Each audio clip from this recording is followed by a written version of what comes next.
My mother-in-law didn't call me paranoid just once. She said it so often that everyone eventually believed her. She told people I was imagining things. She said I was unstable. She said I was trying to ruin her son's life. But the truth was far darker than I could have imagined. They didn't just disrespect me as a woman, they tried to erase me as a mother. Behind my back, they started manipulating my child. They tried to make him accept another woman as his real mother. They tried to replace me while calling me insane. And when I finally uncovered the truth, they deeply regretted everything they had done. Before we start, I just want to thank you for checking this story. Please comment below the city you're watching from so we can grow our community. And don't forget to hit subscribe. I didn't hear the word unstable once. I heard it over and over, casually, confidently, until it stopped sounding like an insult and started sounding like a diagnosis. It happened on a Sunday afternoon, the kind that's supposed to feel safe. Family lunch, folding chairs in the yard, paper plates stacked on a plastic table, neighbors drifting in and out because Claudia's house was that kind of place, the kind where people always felt welcome, always trusted her judgment. I was standing by the grill when she said it. Not loudly, not angrily. She didn't need to raise her voice. She just tilted her head slightly, that practiced look of concern on her face, and said, "I worry about Simone sometimes. She gets confused, emotional, unstable." She smiled right after, soft, almost apologetic, like she was saying something she didn't want to say but had to. A couple of people nodded. Someone murmured, "Yeah, I've noticed she seems stressed." I stood there holding a plate of food, feeling my body go still in that way it does when your instincts are screaming but your mind is still trying to catch up. Claudia didn't look at me. She didn't need to. The sentence wasn't for me. It was about me. And the thing about Claudia was this: when she spoke, people listened. She volunteered, she donated, she went to church, she hosted. She smiled at the right moments. She looked like stability. So when she said I wasn't, people believed her. I told myself not to react. I had learned that reacting was always used against me. If I defended myself, I was too emotional. If I stayed quiet, it meant she was right. So I did what I always did.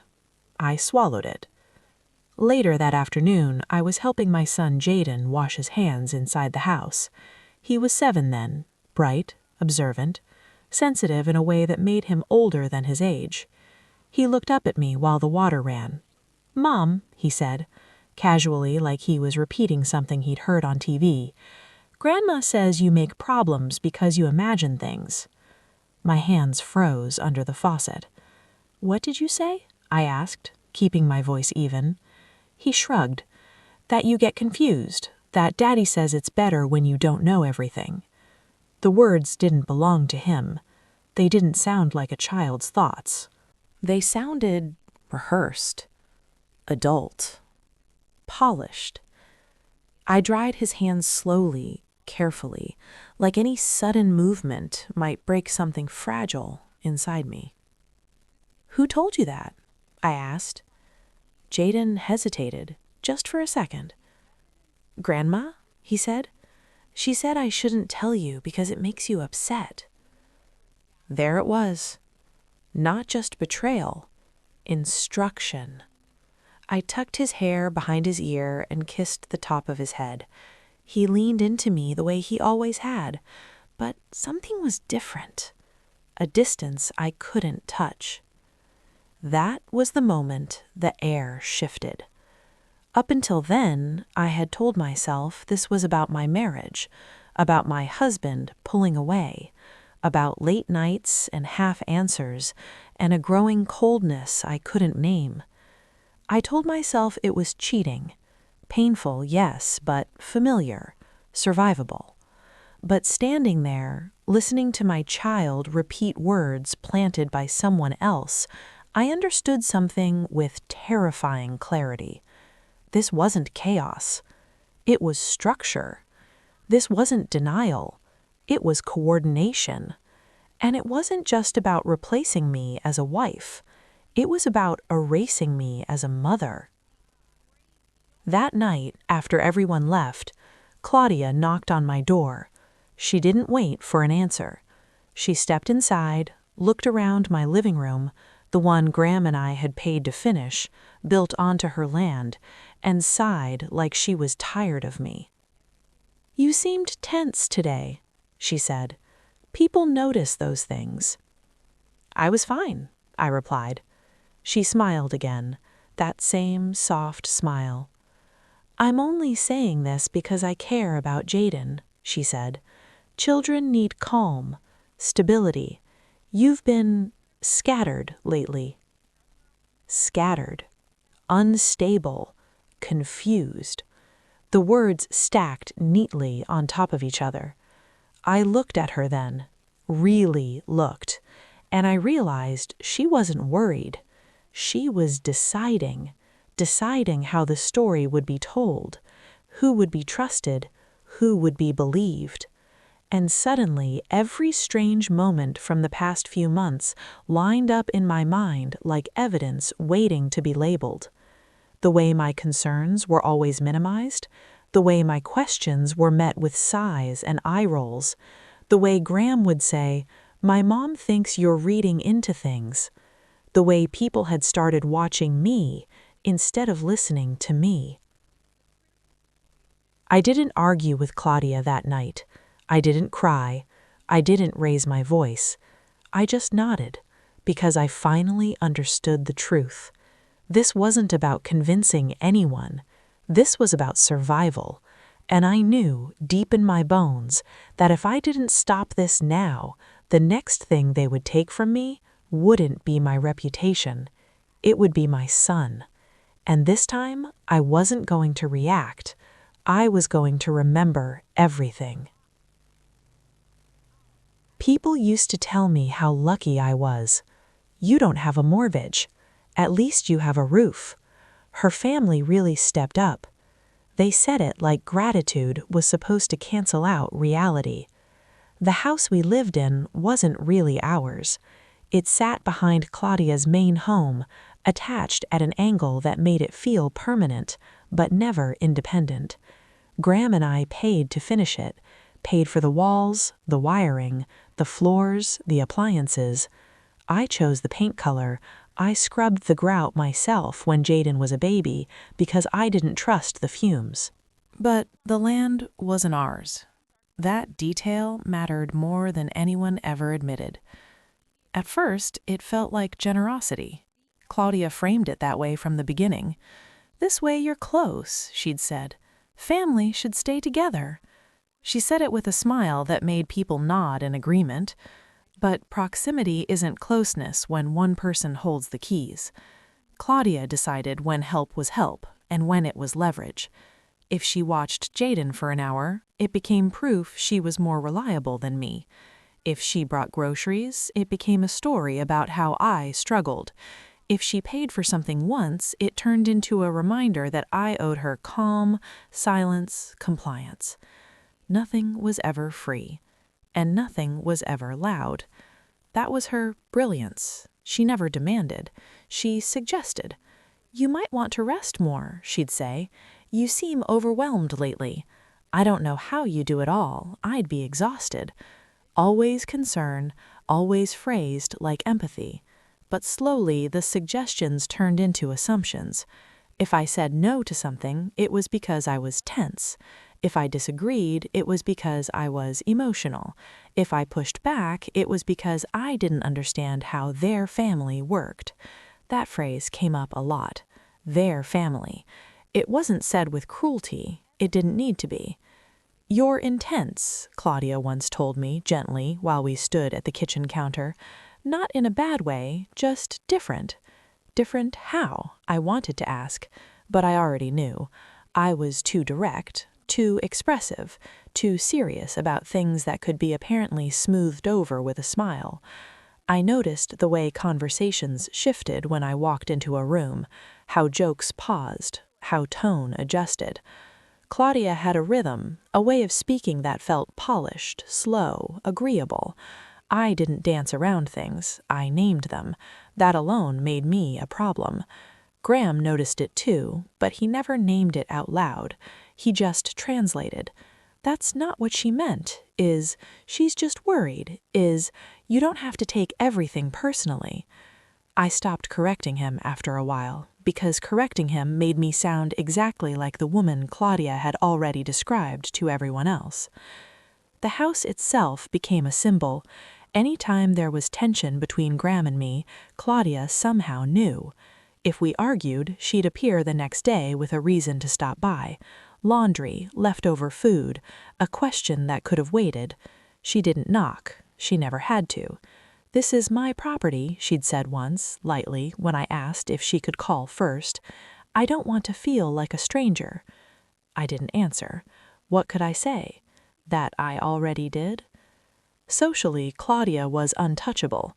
She knew everyone. Neighbors trusted her. People introduced her with respect. "This is Claudia. She's like the backbone of this block." And I was the wife, the one people looked at a second longer, the one they described in qualifiers. "She's very passionate. She has strong opinions. She's adjusting." Adjusting to what? To being watched? To having my parenting evaluated in real time? To knowing that any mistake, a tired tone, a raised voice, a bad day, would be cataloged and quietly shared. I felt it in small moments. The way Claudia corrected Jaden when he called me mommy instead of mama, because that's what sounds nicer. The way she dressed him when he stayed with her, neutral colors, pressed shirts, then commented on how put together he looked. Like presentation was morality. Like my influence needed refining. Once, after a school meeting, Claudia told me, "The teacher said Jaden does better with structure." I nodded. "I agree." She smiled. "He gets that here." The word here landed hard. I started to understand that the house wasn't just shelter, it was a stage, and Claudia controlled the lighting. She decided who looked responsible, who looked composed, who looked credible. I was allowed to live there as long as I stayed in my role, quiet, grateful, uncomplicated. And the more I tried to hold my ground, the more I could feel the space shrinking. Not physically, narratively. I wasn't losing arguments, I was losing position, and I hadn't even realized the game had started. I started noticing things the way you notice a draft in a closed room. Nothing dramatic, just small shifts that didn't make sense unless you paid attention. Graham began answering questions before I finished asking them. He'd smile, relaxed, almost amused. "You're reading into it," he'd say, like it was a habit of mine.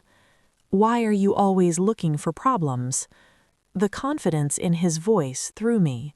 It wasn't defensive, it wasn't angry, it was settled, as if the matter had already been decided, and I was late to the conclusion.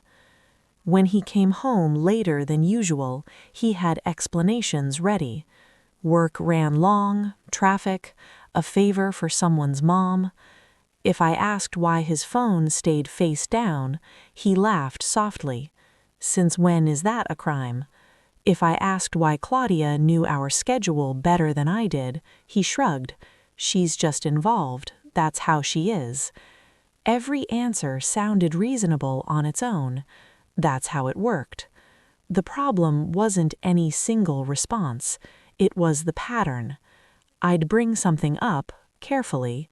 He'd respond calmly.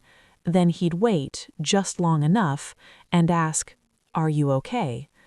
Not, "What's wrong?" Not, "Why do you feel that way?"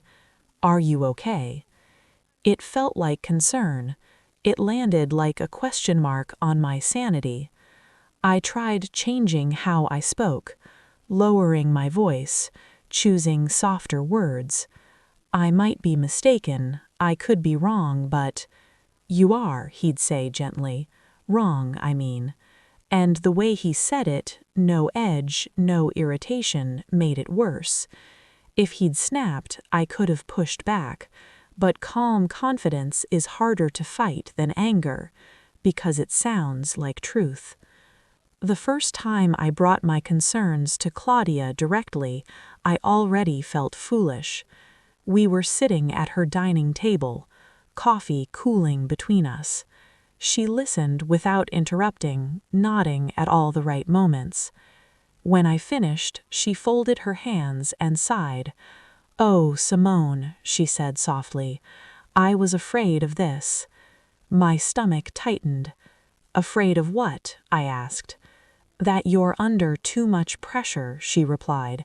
"You've been through a lot. Anyone would feel overwhelmed." I waited. She leaned closer, lowered her voice. "You imagine things when you're stressed," she said kindly. "That doesn't make you a bad person. It just means you need support."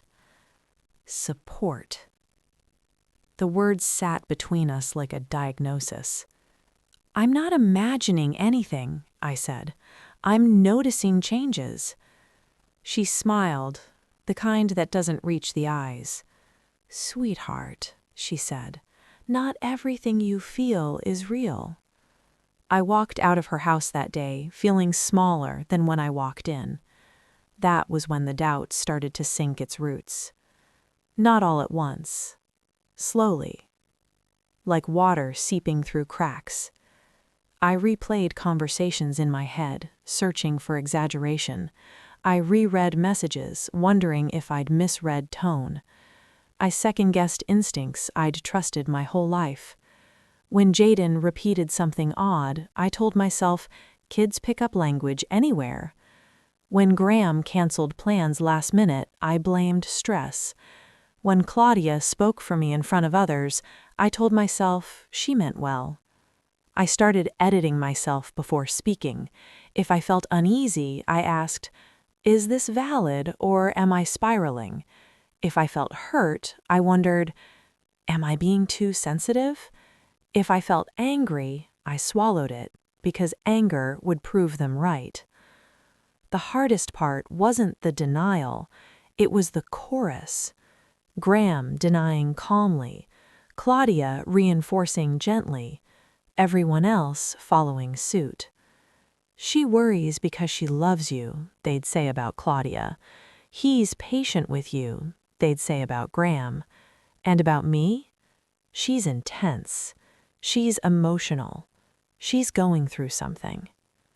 I began to feel like I was standing in a room where everyone else had agreed on a story, and I was the only one who hadn't read the script. The gaslighting wasn't loud, it was polite. It came wrapped in concern and good intentions and steady voices that never wavered. That's what made it effective. I stopped trusting my first reactions, then my second, then my memory. I started keeping things to myself, not because I had nothing to say, but because I didn't want to hear the response. And somewhere in that silence, something dangerous happened. I stopped asking, "What is happening to me?" and started asking, "What's wrong with me?"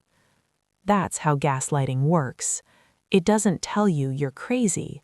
It just keeps reminding you that everyone else seems so sure you are.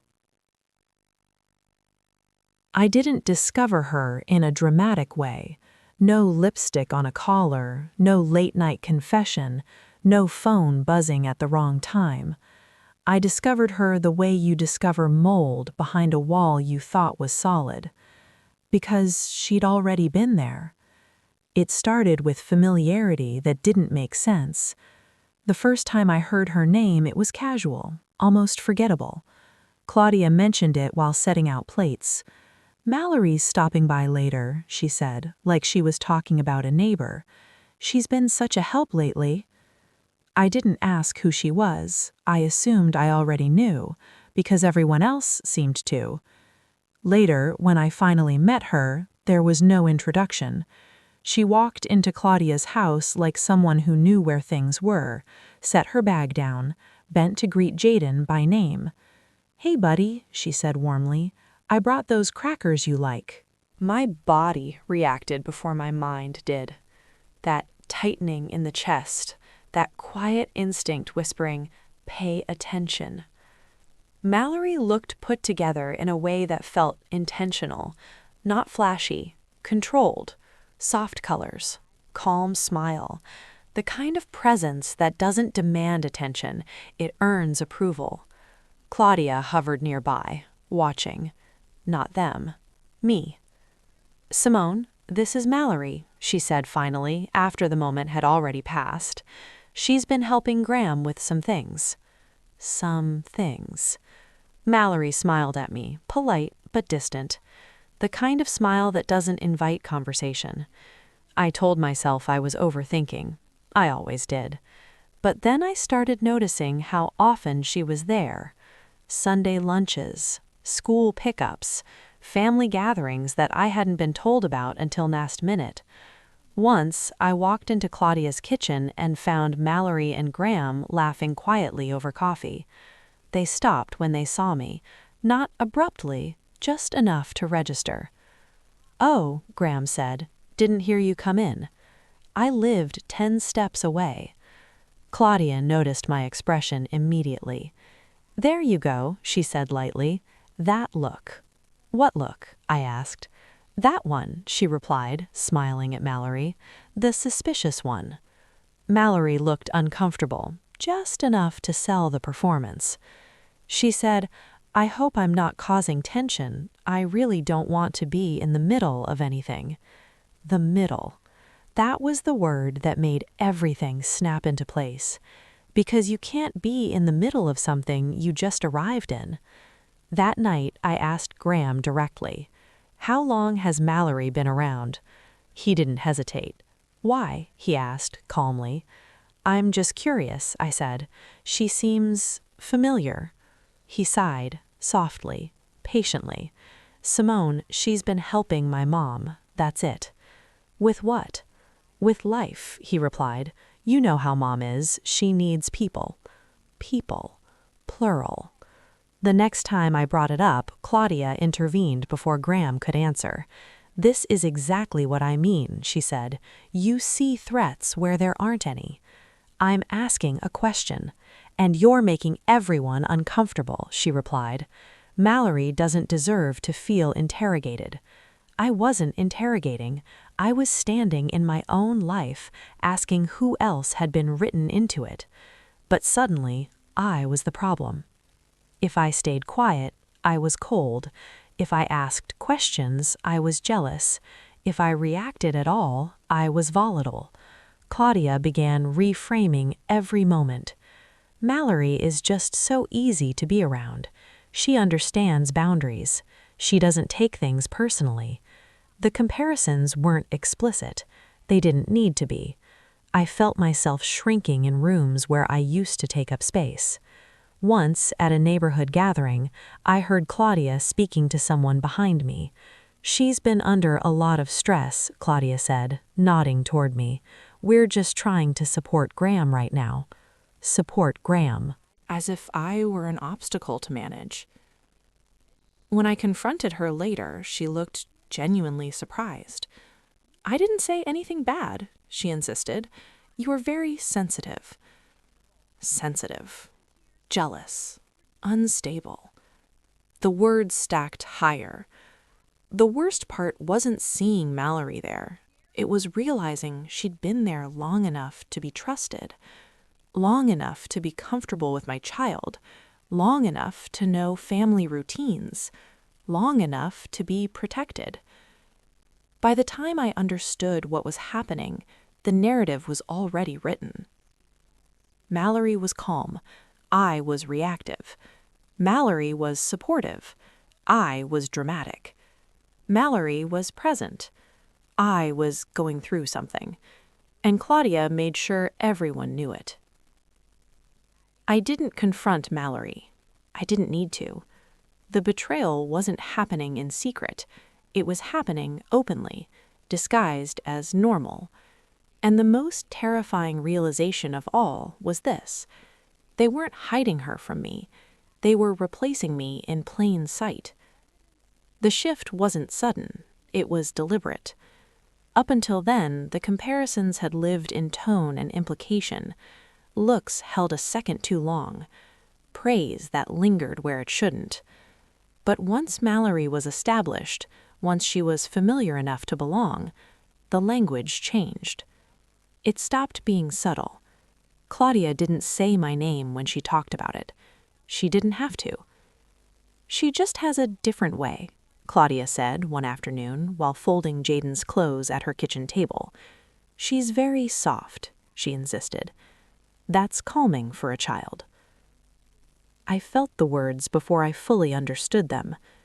Soft, calming, safe, and professional, Claudia continued like she was checking boxes. "She presents herself well. You know what I mean." I did. Presentation had become code. How you spoke, how you dressed, how you reacted, how much space you took up without permission. Mallory wore neutral colors. Her voice stayed even. She nodded more than she spoke. When she disagreed, she phrased it like a question. She never raised her voice, which meant she never risked being labeled. I, on the other hand, was passionate. That word followed me everywhere. "Simone feels things deeply," Claudia told people. "She's very intense. Her emotions get the better of her." No one ever asked why.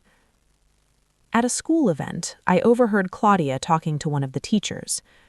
"Jaden thrives on consistency," she said warmly. "He does best when things are predictable." The teacher nodded. "And when he's around calm energy," Claudia added. She glanced at Mallory briefly, just long enough to register the contrast. Mallory had come too, of course.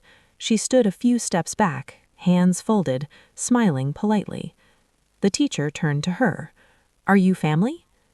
Mallory hesitated. Claudia answered for her. "She's someone we trust." The word trust landed like a verdict. Later that night, Graham told me I'd embarrassed him. "You didn't say anything," I replied. "You didn't have to," he said calmly. "Your face said it all." I started to understand the rules I was being judged by. If I reacted, I was volatile. If I didn't, I was cold. There was no version of me that fit. Claudia leaned into it fully. "She's just better with Jaden," she said one evening, not unkindly. "She knows how to keep things light." Light. As if my seriousness were a flaw. "She doesn't get flustered," Claudia continued. "Children sense that."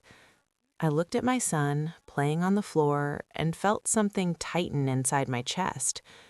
"When has he ever been unsafe with me?" I asked quietly. Claudia smiled, slow, patient. "No one said unsafe, but children need emotional regulation." Regulation. The word felt clinical, official, final. Suddenly, my motherhood wasn't being questioned loudly, it was being evaluated. I noticed how Mallory was positioned. She sat beside Jaden during meals. She walked him to the car. She corrected him gently and was praised for it. "See how calm she is," Claudia would say. "She doesn't make everything a big deal." I stopped correcting Jaden when he spoke out of turn. I stopped raising concerns, because every reaction was evidence. Once, when Jaden cried after being told he'd stay the night without warning, I comforted him instinctively, holding him close, whispering reassurance. Claudia watched from the doorway. "You're making it worse," she said quietly. "He feeds off your energy." Mallory stepped in. "It's okay, buddy," she said softly. "You're okay." Jaden leaned toward her. I felt the ground shift beneath my feet. Later, Claudia spoke to me alone. "You have to think about what's best for him," she said, "not how things make you feel." As if the two were separate. As if my bond with my child were negotiable. The unspoken message became clear. Mallory was calm. I was emotional. Mallory was polished. I was raw. Mallory fit the image. I disrupted it. And Claudia made sure everyone understood the difference. She never said it was about race. She didn't have to. It lived in words like class, in praise for professionalism, in warnings about tone, in the way Mallory was treated as safer simply by being quieter. By the time I realized what was happening, the scale had already tipped, and the question was no longer whether I was being replaced as a wife, it was whether they were preparing to replace me as a mother. The first thing I noticed wasn't what Jaden said, it was how he looked at me. He came back from Claudia's house on a Sunday evening with his backpack zipped too carefully, his shoes lined up by the door without being asked. He didn't run to me the way he used to. He stood there, waiting, watching, like he needed permission. "How was your weekend?" I asked, keeping my voice light. "It was fine. Not good. Not fun. Fine." He went to his room without asking for a snack, without telling me a story, without the small, messy details he used to spill the moment he got home. That night, when I tucked him in, he turned his face away from me. "Daddy says you make problems," he said quietly. I froze. Not on the outside, on the inside. "What do you mean?" I asked. He shrugged. "He says things are easier when you don't get involved." The words were clean, adult, not his. I sat there, smoothing the blanket, forcing my hands not to shake. "And what do you think?" I asked. Jaden didn't answer right away. "Grandma says you get confused," he finally said, "that you think people are doing things to you." There it was. Not once, not accidentally, repeated, reinforced. I didn't correct him. I didn't argue. Because this wasn't a misunderstanding. It was messaging. Over the next few weeks, the changes became impossible to ignore. Jaden started asking permission before hugging me. He corrected my language. He flinched when I raised my voice, even slightly. Once, when I reminded him to finish his homework, he sighed and said, "You don't have to make everything hard." Hard. That word didn't belong to a child. Claudia noticed everything. "She's just worried about him," she told people. "He's sensitive. He doesn't respond well to tension." Tension, as if it lived in me. When I pushed back, gently, Claudia leaned in with concern. "We're just trying to give him balance," she said. "You've been through a lot." Through a lot. It was always framed like compassion. If Jaden stayed late, it was because he needed stability. If plans changed without telling me, it was to avoid upsetting him. If I objected, it was proof I couldn't put his needs first. Once, when Jaden didn't come home at the agreed time, I called Claudia. "He's fine," she said calmly. "He didn't want to leave." "He didn't want to leave?" I repeated. "He said he feels calmer here. You don't want to force him, do you?" Force. That word followed me everywhere. If I insisted on boundaries, I was controlling. If I asked questions, I was interrogating. If I showed emotion, I was destabilizing. I started documenting things quietly, dates, times, exact phrases, because something in me knew instinctively that one day I'd need proof. Jaden began parroting concern about me. "Are you okay, Mom?" he'd ask, watching my face closely. "Grandma says you get tired easily." I wanted to scream. Instead, I smiled.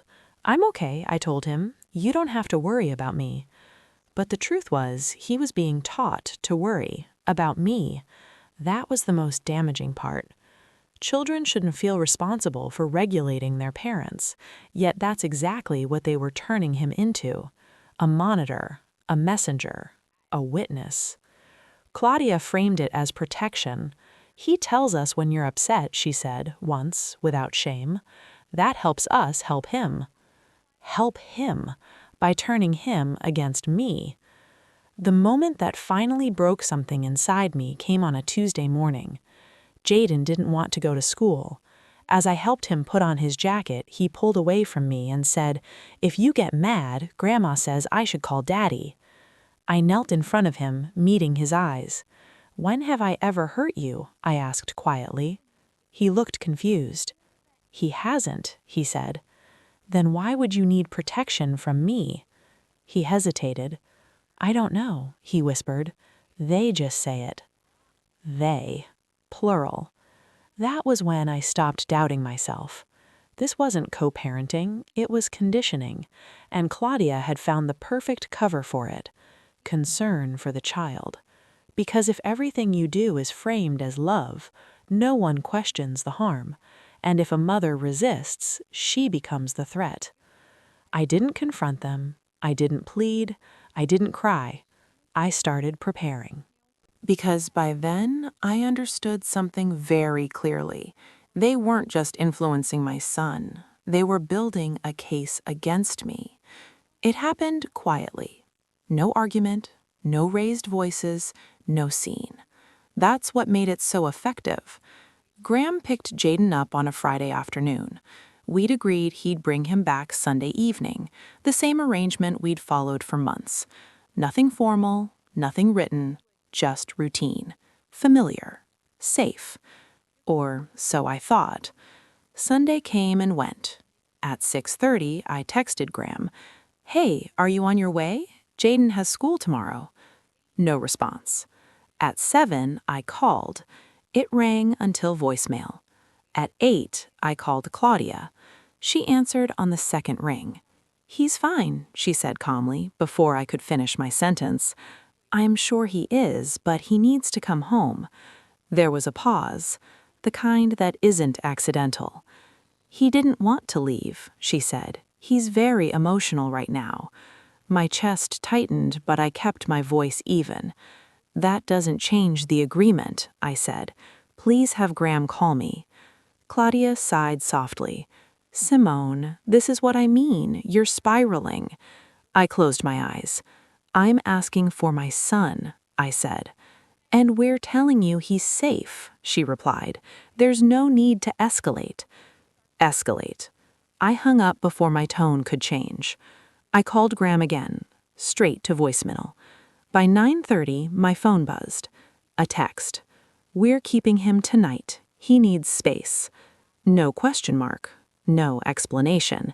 Just a decision. I stared at the screen, waiting for panic to take over. It didn't. Instead, something inside me went very still. I replied once, "I do not consent to that. Please return him tonight." No response. I didn't show up at Claudia's house. I didn't bang on the door. I didn't demand anything in person, because I knew exactly what would happen. Doors would stay closed, voices would lower, and I would become the story they were already telling, the hysterical mother. Instead, I documented. Timestamps, screenshots, missed calls. At 10:40, I called Claudia one last time. She answered, patient as ever. "You're upsetting yourself," she said. "Jaden can feel that." "I need to speak to my son," I said. "He's asleep," she replied. "It's better this way." Better for whom? I didn't ask. I said, "I will be picking him up in the morning." She laughed, softly. "Let's talk when you're calmer," she said. "This isn't healthy." Then she hung up. That was the moment it crossed a line. Not emotionally, legally. The next morning, Jaden wasn't home yet. I went to work like nothing was wrong. I answered emails, I spoke politely, but inside I was building something, a record. At noon, Graham finally called. "Why are you making this such a big deal?" he asked calmly. "I asked you to bring him home," I replied. "He's with my mother. You're acting like he's in danger." I let the silence stretch. "It's not about danger," I said. "It's about consent." "You're overreacting," he replied. "Mom thinks you need help." There it was. Again. I didn't argue. I said, "Bring him home by 6. He didn't. That night, I wrote everything down. Every phrase, every delay, every dismissal. I remembered the words Jaden had repeated, the concern they'd manufactured, the way Claudia always positioned herself as the reasonable one. By Tuesday, Jaden was still with them. I emailed his school, calmly, informed them of a custody dispute, asked them to document who dropped him off and who picked him up. By Wednesday, I had an appointment with a family attorney. I didn't go in angry. I went in organized. When I finished explaining, the attorney leaned back and said one sentence that changed everything. "This is parental alienation." Hearing it named didn't feel dramatic. It felt clarifying. That night, I sent one final message. "Please return Jaden by tomorrow morning. If not, I will proceed legally." This time, Claudia responded, "You're being irrational. Think about what this will do to him." I read it twice. Then I saved it. I wasn't hysterical. I wasn't emotional. I wasn't unstable. I was done being managed. They thought taking my son would make me fold. They were wrong. It made me precise. And from that moment on, everything I did was intentional. Once I understood what they were doing, I stopped reacting to what they said. I started collecting what they left behind. Gaslighting depends on memory being fragile. I made mine permanent. I went back through months of messages and read them the way a stranger would, not for tone, not for intent, but for pattern. Every delay, every dismissal, every time consent was assumed instead of asked, I screenshotted everything. The text where Graham said he needs space, the one where Claudia wrote, "You're upsetting yourself," the silence after I said, "I do not consent." I labeled each file with dates and times. I didn't editorialize, I didn't add commentary. I let their words stand exactly as they were. Then I requested records. Jaden's school confirmed pickup logs, names, times, signatures. I asked for copies, politely, professionally. They handed them over without hesitation. There it was. Days he hadn't come home, days I hadn't been notified, days decisions were made without me. I asked the teacher to write a note documenting Jaden's behavior changes, not emotionally, just factually. She didn't resist. "He's been anxious," she wrote. "He often asks if his mother knows where he is." That line sat with me for a long time. I asked the after-school coordinator the same thing. She told me carefully that Claudia had started handling communication and that it seemed easier for everyone if they went through her. Easier. That word again. I wrote it all down. I didn't tell anyone what I was doing. I didn't hint. I didn't warn. The quieter I became, the more careless they got. Claudia texted things she never would have said out loud. "He's calmer without the back and forth. We're just trying to stabilize things. You need to accept that he's better here right now." I saved them all. When I finally sat down with the lawyer, I brought a folder, physical and digital, organized, indexed. She didn't interrupt me once. When I finished, she folded her hands and said, "This isn't messy. This is systematic." She explained the terms I'd already felt but hadn't named: parental alienation, coercive control, property-based leverage. She said, "The house matters. They've used access and proximity as pressure." I nodded. She explained how concern for the child is often used as cover, how reasonable language hides unreasonable actions. She said, "They framed you as unstable, then acted on that framing." Hearing it said plainly felt like oxygen. "This doesn't require emotion," she continued. "It requires precision." That was something I could do. We drafted the filing together. It wasn't dramatic. It wasn't vengeful. It was exact. Dates, times, quotes, no adjectives, no speculation, just behavior. The request was clear: immediate return of the child, defined custody parameters, no third-party interference, court-ordered communication channels. When the paperwork was ready, I read it twice, not to see how it sounded, to see if it left room for misinterpretation. It didn't. The filing went out on Thursday morning. I didn't announce it. I didn't threaten. I let it arrive the way it was meant to: official, neutral, unavoidable. Graham called that afternoon. He sounded different, not calm. "Why would you do this? You didn't have to make it legal." "I did," I replied. "You're blowing this up. Mom's really upset." I almost laughed. Instead, I said, "Future communication will be through counsel." Then I hung up. Claudia texted next. "I don't understand why you're attacking us. This could have been handled privately. Think about how this looks." I didn't respond. I forwarded it to my lawyer. That was the shift. They were used to controlling the story. Now they were responding to a record. By the time the court date was scheduled, the tone had changed completely. No more concern, no more advice, just urgency.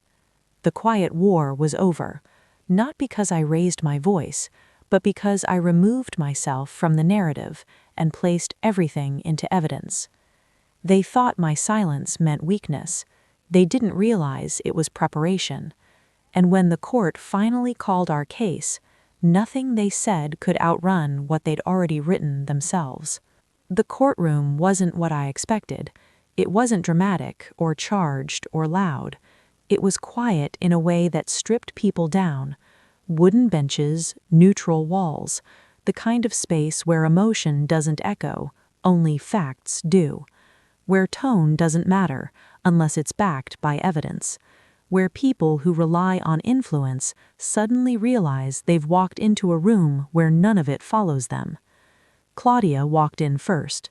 She looked the way she always did when she expected to be believed. Tailored jacket, hair set perfectly, that composed expression she used when she wanted to appear reasonable without appearing rehearsed. She smiled at the clerk, nodded at the bailiff, even glanced toward the benches with the confidence of someone used to being respected in public spaces. Graham followed her. He didn't look at me. That was new. He sat beside her, shoulders slightly hunched, hands folded together like he was bracing himself. For the first time since this started, he looked unsure of where he stood. I took my seat without acknowledging either of them.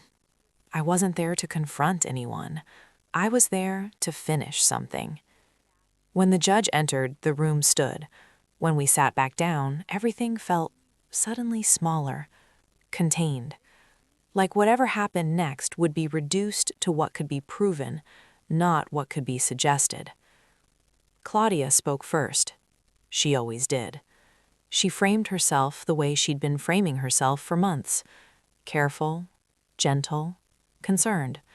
She talked about love, about family, about stability, about how difficult it was to watch someone spiral while trying to protect a child. She never raised her voice. She never accused me directly. She didn't need to. "She's been under a lot of stress," Claudia said, folding her hands together. "We were just trying to help Jaden feel safe." Safe. That word again. The judge listened without expression. Then she asked questions. Not emotional ones, not moral ones, procedural ones. When was the child supposed to be returned? Who made the decision not to return him? Was the mother informed beforehand? Claudia answered the first two easily. She hesitated on the third. "Well," she smiled faintly, "things happened quickly." The judge looked down at the documents. "And where is that communication documented?" Silence. Claudia shifted in her seat, just slightly, enough to notice. When the judge asked why Jaden's school had been instructed to communicate through her instead of me, Claudia tried to frame it as efficiency. "It just seemed easier," she said, "given everything." "Everything meaning what?" the judge asked. Claudia paused. Her mouth opened, then closed. For the first time, she didn't have a clean answer. The questions kept coming. Why Jaden repeated language questioning my mental stability. Why return times were ignored. Why my calls went unanswered. Why consent was overridden. Each time, Claudia tried to soften it. Concern. Love. Stability. Each time, the judge redirected her back to behavior. "This court does not assess intention," she said, calmly. "It assesses actions." Then Graham spoke. He sounded exactly the way he always had when denying things, calm, reasonable, measured. He said he never meant to keep Jayden from me, that he trusted his mother, that I reacted strongly to situations that could have been handled quietly. The judge turned to him. "Did the child's mother withdraw consent for the overnight stay?" she asked. "Yes," Graham said. "And did you return the child?" the judge continued. "No." "And why not?" Graham glanced at Claudia. Just for a second. That was all it took. The judge nodded slightly, not in agreement, but in recognition. That was the moment the power shifted, because everything they'd built depended on appearing unified and unquestioned, and in that glance, the hierarchy became visible. The judge spoke again. "This court recognizes a pattern of third-party interference, repeated framing of the mother as unstable, communication that undermined her parental authority, and decisions made without consent." She paused, letting each phrase settle. "This constitutes parental alienation." The word landed quietly, but it carried weight. It wasn't emotional. It wasn't personal. It was legal. The rulings followed an order, clear, structured, final. Custody schedules defined in writing, exact exchange times. Then the line that changed everything. No third-party involvement in parenting decisions.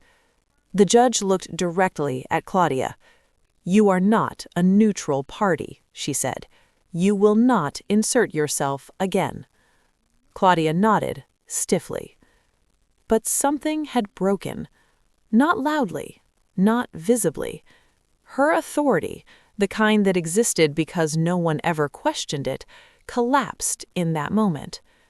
Outside the courtroom, people stood differently around her. Not hostile, not confrontational, just cautious. Teachers who had once deferred to her now asked questions. Coordinators who once followed her lead requested confirmation. Systems that once bent automatically now required procedure. Her influence didn't disappear, it was restricted, and restriction is devastating to people who are used to control. Graham didn't speak to me after the hearing. He didn't apologize, he didn't argue, he didn't know how.